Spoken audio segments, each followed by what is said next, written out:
So, 33-31 is the final tally in this exciting Thursday night football game.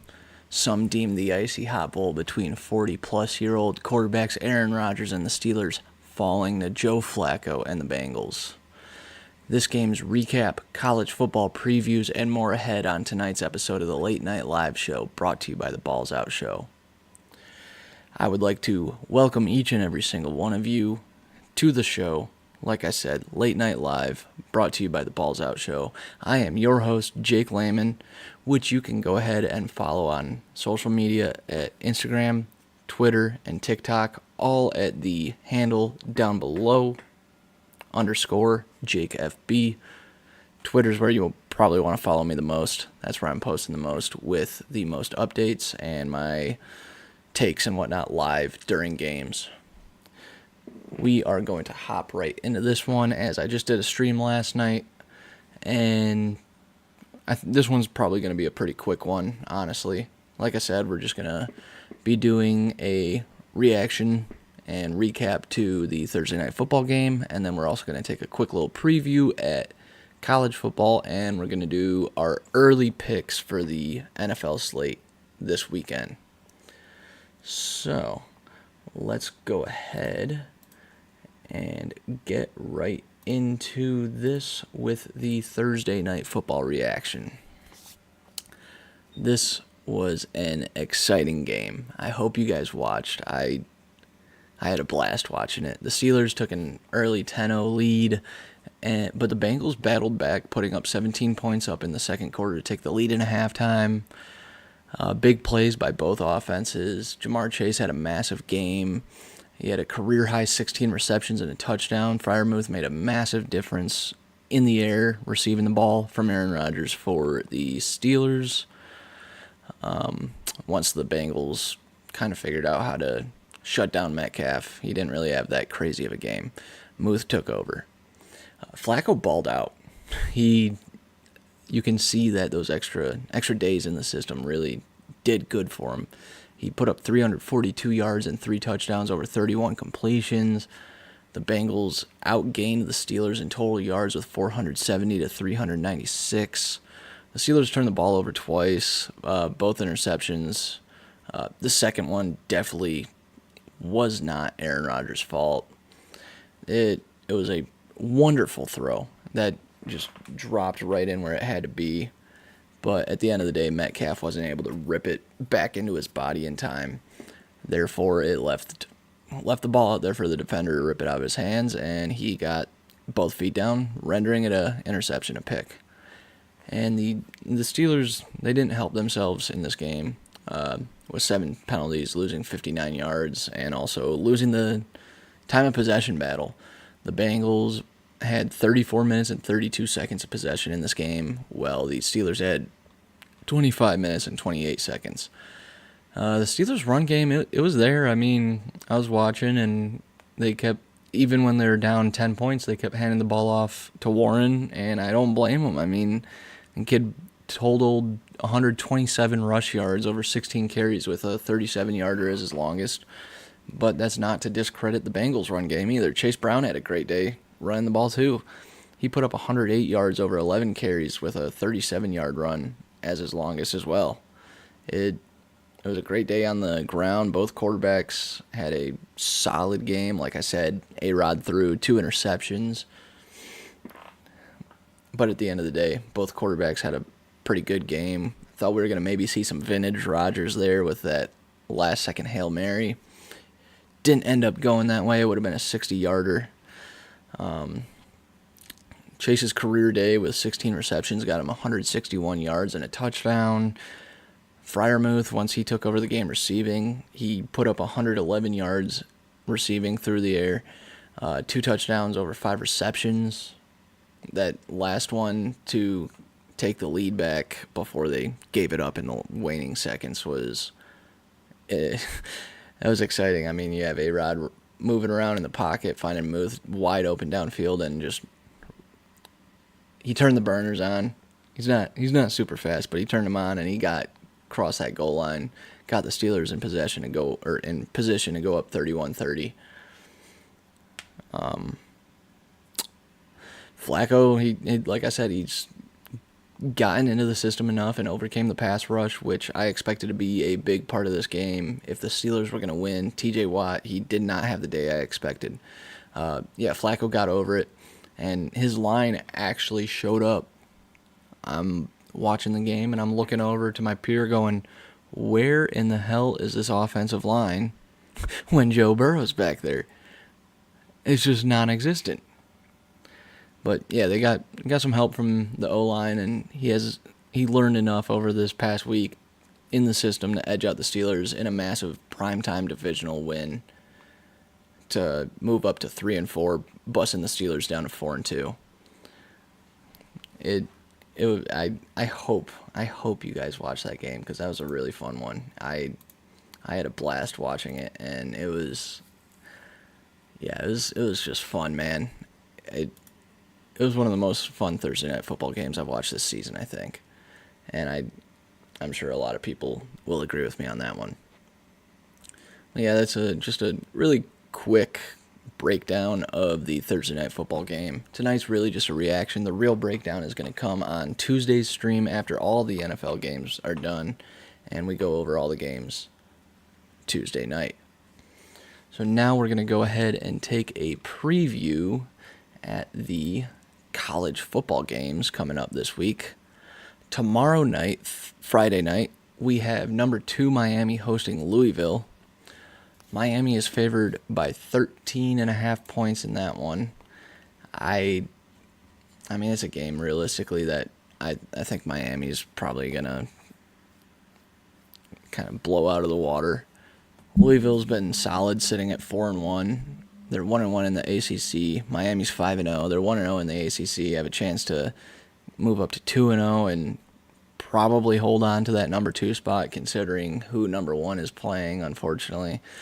Total is set at 49.5. It's supposed to be 79 degrees at Hard Rock Stadium in Florida. Again, Miami is the home team there. That's one that I see Miami winning. And then we move over to number 25, Nebraska visits their Big Ten opponent, Minnesota. And Nebraska is favored by 7.5 points with a total set at 47.5. At Huntington Bank Stadium in Minneapolis, Minnesota, the weather is supposed to be 64 degrees. Minnesota's sitting at 4-2, 2-1 in the Big Ten. Nebraska's sitting at 5-1, 2-1 in the Big Ten. The Big Ten is honestly, I think they're a tough conference. Always have been, but especially in the past couple years, they've been a really tough conference, and I personally think they're going to have more teams than any other conference in the college football playoff this upcoming season, based on how it's going so far. Minnesota is the home team. Nebraska's looking solid. Raiola has 1,591 yards this season, 16 touchdowns. He has thrown 5 interceptions. But their running game is solid too. I mean, their number 1 rusher, Johnson, has 650 yards and 7 touchdowns. I just don't see P.J. Fleck and the Gophers overcoming this Nebraska offense to win the game. The spread, I don't know. I feel like I could go either way on that. If I'm going to have to pick, I think I'm going to say Nebraska is going to cover. And then we have Saturday's top 25 matchups, with the first one coming up. Number 10 LSU, who is 5-1 and 2-1 in the SEC, going to Vanderbilt. Number 17, who is 5-1 and 1-1 in the SEC. Nashville is supposed to be 78 degrees. Nussmeier's been having an up and down year. I mean, he's looking solid. They're sitting at number 10, but again, up and down. He has 9 touchdowns to 5 interceptions, 1,413 passing yards. LSU's they're coming on strong here. There's people are nitpicking them all the time. Vandy, no one really expects them to really ever do much. They are favored by 2.5 points in this game. I mean, I guess that's not a fair statement. In these past couple years, they've been coming on and showing that they are a force to be reckoned with in the SEC. They're not like a top tier team in the SEC, but they're ranked 17th. This is one that I'm going to take Vandy winning. I think home field's going to be big, and LSU is going to struggle a little bit. And I think this is one I'm going to take Vandy covering. I think they're going to win by at least a field goal. And then another 11 a.m. game, we have Georgia Tech going to Duke, where it's going to be 68 degrees apparently. Duke, their quarterback, has 15 touchdowns at 2 interceptions with 1,838 yards. Duke's favored by 1.5 over under set at 60.5. Georgia Tech's been looking hot. They're sitting 6-0, 3-0 in the ACC. Duke is sitting at 4-2, 3-0 in the ACC. I know Duke has they're favored here by 1.5, like I said. I think Georgia Tech's gonna at least. I don't think they're really gonna drop. I think they're gonna hold on and win this game. Go into Duke and go into North Carolina and win this game. That's honestly just that's how I see it. And then we move over to the SEC. Again, we have 14 Oklahoma sitting at 5-1. They are 1-1 in the SEC. Going to South Carolina, who is 3-3, 1-3 in the SEC. Weather's supposed to be 71 degrees and sunny. Oklahoma is favored by 5.5 points with a over-under set at 43.5. Oklahoma's quarterback he's 1-1 on touchdowns to interception ratio. 6 touchdowns, 6 interceptions. He has 1,417 yards. Their running game, their leading rusher, isn't doing anything amazing, really. He has 290 yards. He has 3 touchdowns, though. But, I mean, it is Oklahoma at the end of the day. And like I said, South Carolina is struggling a little bit. 1-3 in the conference and 3-3 overall. This is one I see Oklahoma taking. And I do think they're going to cover as well. And now we're going to 2:30. We're just covering top 25 teams for today's segment of the preview of college football this coming weekend. 2:30, we have number 1, 6-0, 3-0 in the Big Ten, Ohio State, heading to Madison, where it's supposed to be 70 degrees, facing the 2-4, 0-3 dumpster fire Wisconsin Badgers, which absolutely sucks. As I am a Badgers fan, that is my birthday on Saturday, so that would be a pretty kick-ass birthday gift if Wisconsin can absolutely upset Ohio State, especially because I hate the Buckeyes. I feel like Ohio State's kind of like Dallas. You either absolutely love them or you hate them. Ohio State is favored 25.5 points with an over-under set at 41.5 in this game. I hate to say it, but it is one that I do think Ohio State's going to win. And realistically, seeing how the Badgers have been playing recently, I do think they will cover that 25.5 points. And Julian Sayin, I mean, he has 1,479 yards, 15 touchdowns, 3 interceptions. The Badgers don't even know what's going on at quarterback. They need to fire Luke Fickell. They should have never even brought him on. Besides the point, we're moving on to the next game. Number 3, nice hop for them. Indiana hosting Michigan State. Indiana's 6-0, 3-0 in the Big Ten. Michigan State is 3-3, 0-3 in the Big Ten. Indiana is favored by 27.5 points with an over-under set at 52.5 points. It's supposed to be 80 degrees and partly cloudy in Bloomington, Indiana on Saturday at 2:30. And I mean, Mendoza, he's having a solid year. He's at 1,423 yards, 17 touchdowns, only 2 interceptions. Indiana's looking hot, man. I mean, they went into Oregon and took them down last week. They came out of nowhere last year and showed up in the rankings. Honestly, I think Indiana's going to make the playoffs this year as long as they don't hit like some crazy downhill slump of a stretch. And I do think they're going to cover in this game as well. Next up, we got number 4, Texas A&M, 6-0, 3-0 in the SEC, Going to Arkansas, 2-4, 0-2 in the SEC. A&M is favored by 7.5. Over/under is set at 59.5. It is supposed to be raining, it looks like, and 72 degrees in Arkansas. A&M, they're just a better team than Arkansas. They're winning that game. They're probably covering too. And then also at 2:30, last game of the 2:30 slate for the top 25 matchups, we have number 5 Ole Miss, 6-0, 3-0 in the SEC, heading into number 9 Georgia, 5-1, 3-1 in the SEC. Georgia's not been looking like they should be for who's been a top-tier contender in the past handful of years, but Georgia is favored by 7.5 points. Over/under set at 55.5. In Athens, Georgia, the weather is supposed to be 80 degrees. It is Georgia at home. I want to take Ole Miss, but I don't think you can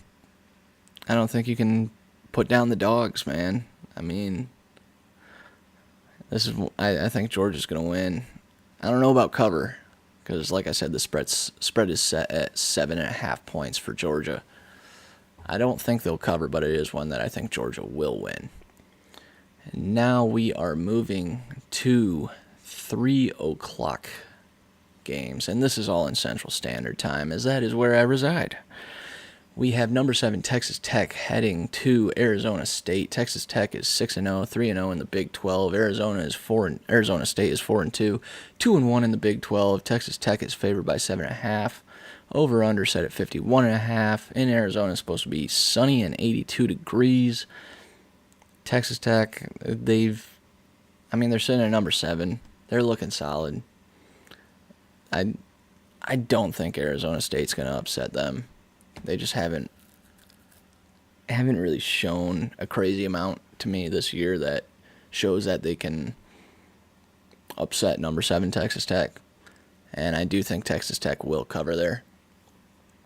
Also at 3 o'clock, we have 22 Memphis, 6-0, 2-0 in the American, going into UAB, Alabama Birmingham, who is 2-4, 0-3 in the American. It's supposed to be 84, partly cloudy. Memphis is favored by 21.5 points. I was very surprised when I saw Memphis showing up in the rankings. I'm not going to lie, I haven't watched any of their games, but looking at their stats and whatnot, and just UAB is never really a top-tier contender. I'm taking Memphis in this one.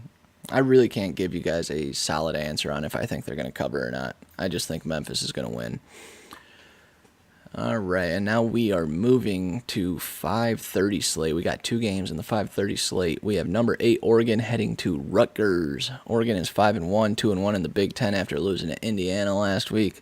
Rutgers is 3-3, 0-3 in the Big Ten. In New Jersey, it's supposed to be 62 degrees. Oregon is favored by 17.5 points with an over/under set at 60.5. I played against Ethan Kaliak-Manis in high school. So I watched a decent amount of Rutgers games, kind of, I'm not going to lie, ruin on his downfall. And I'm going to do it again. Go Oregon, go Ducks. They're covering in that game. And then we have a 5:30 game. Washington State 3-3 against Virginia, 18th ranked Virginia. 5-1 in Virginia, supposed to be 70 degrees. Virginia is favored by 17.5 points with an over/under set at 55.5. Again, another 2 teams that I'm not going to lie, I haven't really watched too much of this year. And I might be a little bit of a ranking slave here, but I am taking Virginia in this game. Again, can't really give you guys a solid answer on whether I think they're going to cover or not. I'm just picking them because they evidently are better by stats and ranking and record.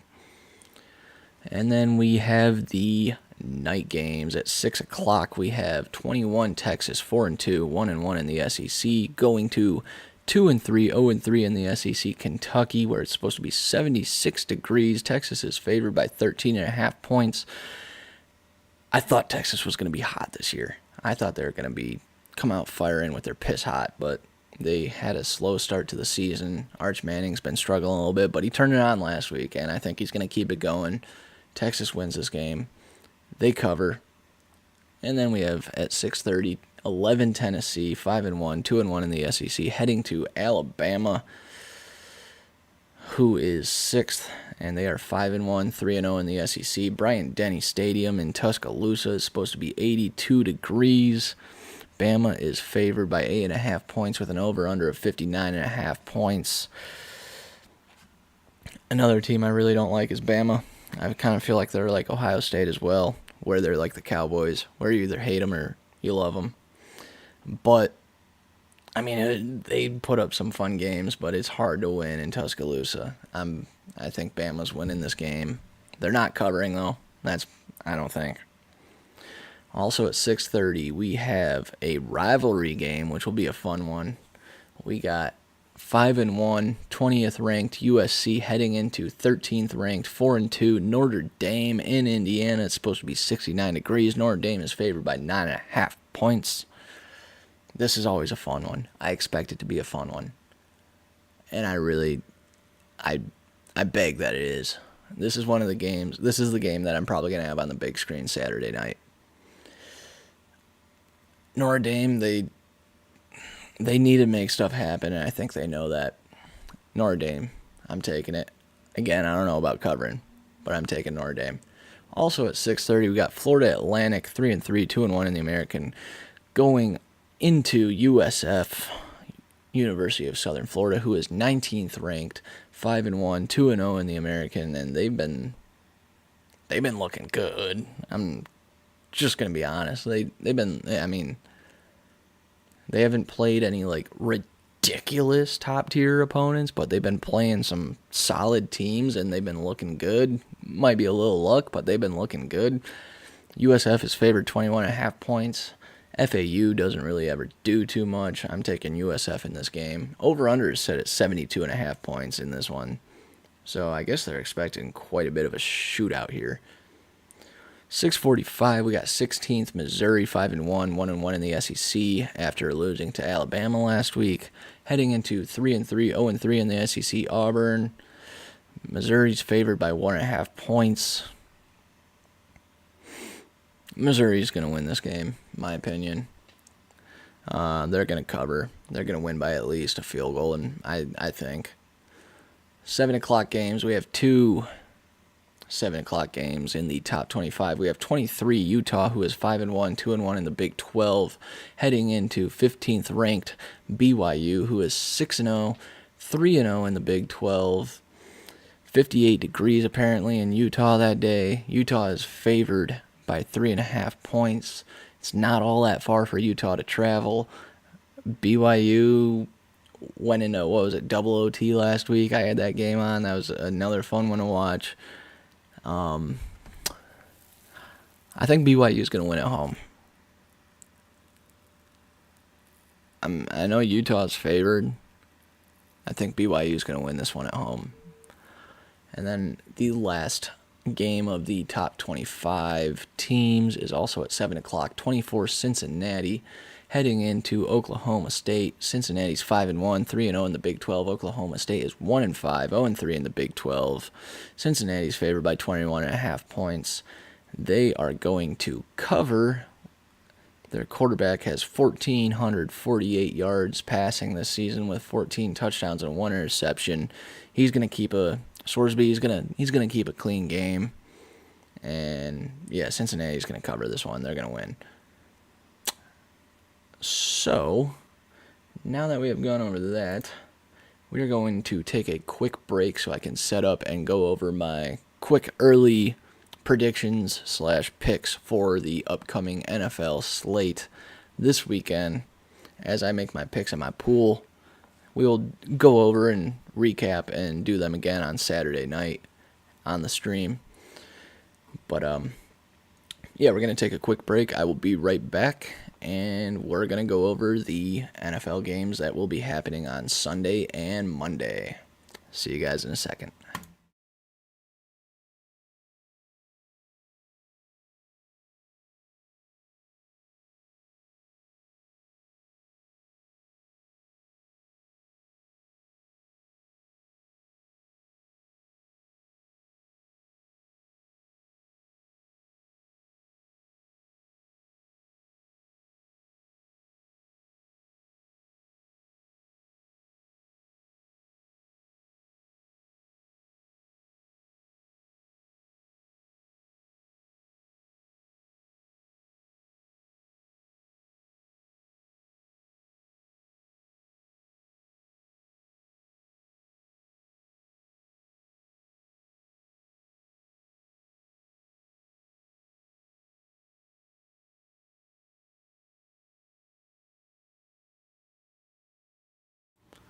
All right, we are back,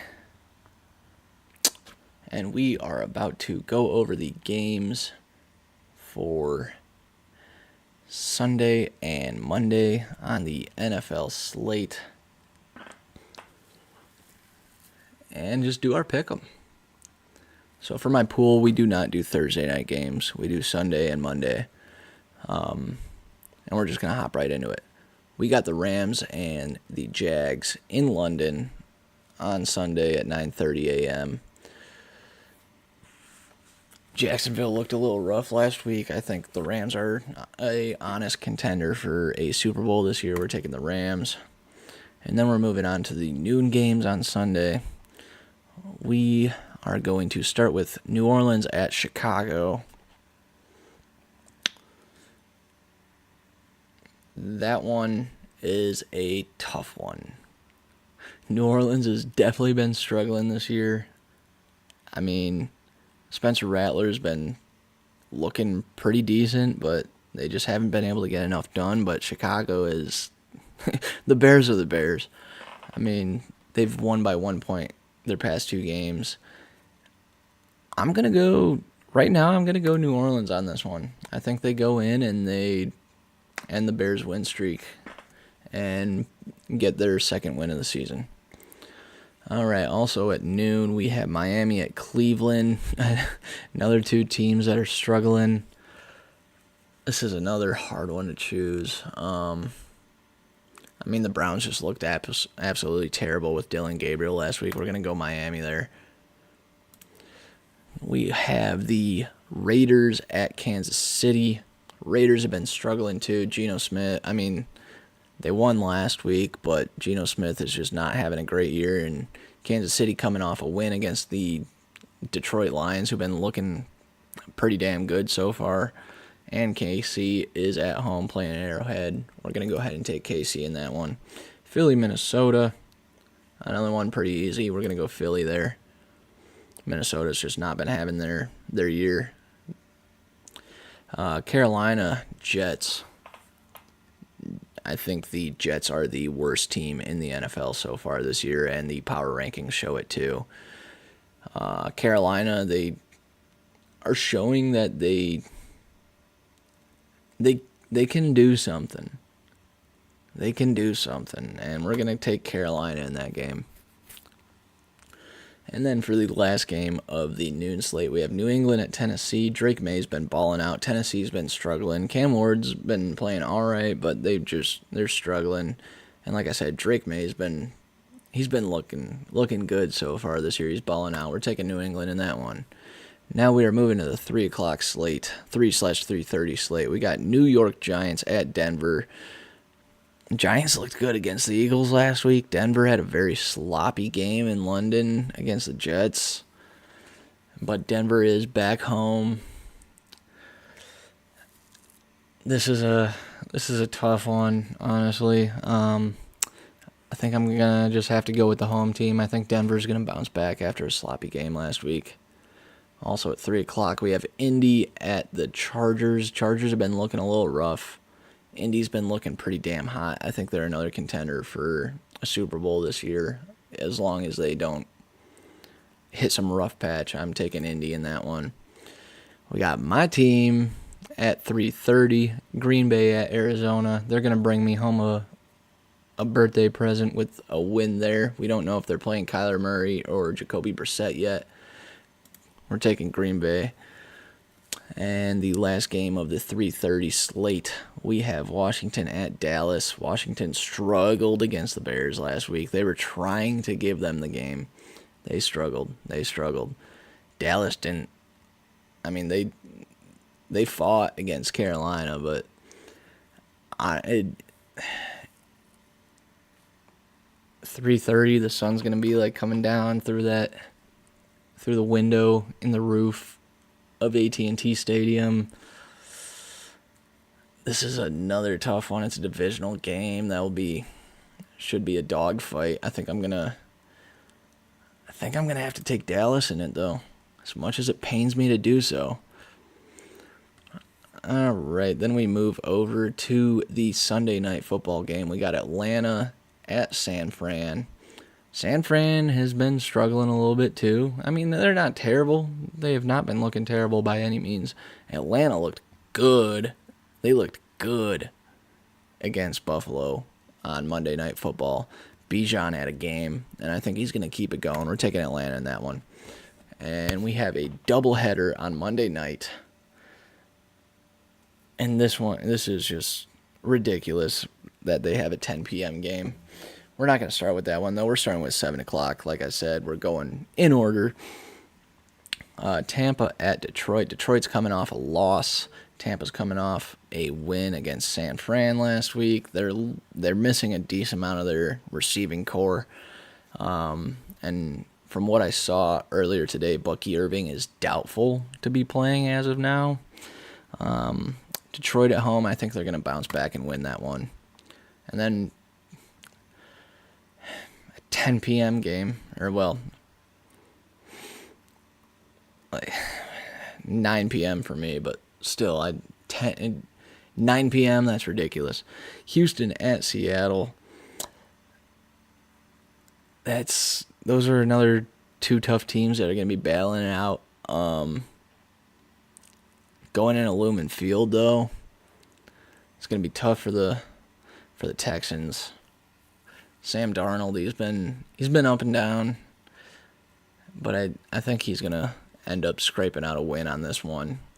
And we do a tiebreaker where you guess the total points on the last Monday night of the game. Seattle, Houston. What I like to do is go to the sports book and grab the over-under and make my play off of that. So it's set at 52.5. Or wait, no, it's set at 40.5. So I would normally go either 40 or 41. The 40.5 is favored, so they're thinking it's closer to going over. I think I'm going to put in 45. I think it's going to go over 40.5, and we're going to say 45 total points. So we're going to lock in those picks, and we will be going over these again Saturday night on the stream to make any adjustments based on what comes out, obviously. And yeah, so we'll be going over that again on Saturday night on the live stream. Hope you guys tune in and see what we do with that. I do not see any questions in the chat, so I am going to go ahead and call it a night. If you guys tuned in, I would like to send my thanks to you for tuning in. I would greatly appreciate it if you subscribe, like, comment, share the channel. Go ahead and follow me on Instagram, Twitter, and TikTok at _JakeFB. Let's make this thing big. Be able to call yourself a day one. That'd be awesome. That would just, I'd be ecstatic if we can make this big as a team. And it takes every single one of you guys to make that happen. But yeah, again, thank you guys for joining the stream tonight. I'd like to wish you a good night and have fun watching college football tomorrow and Saturday. I will see you Saturday night as we go over the games and take another look ahead at the Sunday games and the Monday games for the NFL slate. Go Brew Crew. Go Badgers. Good night.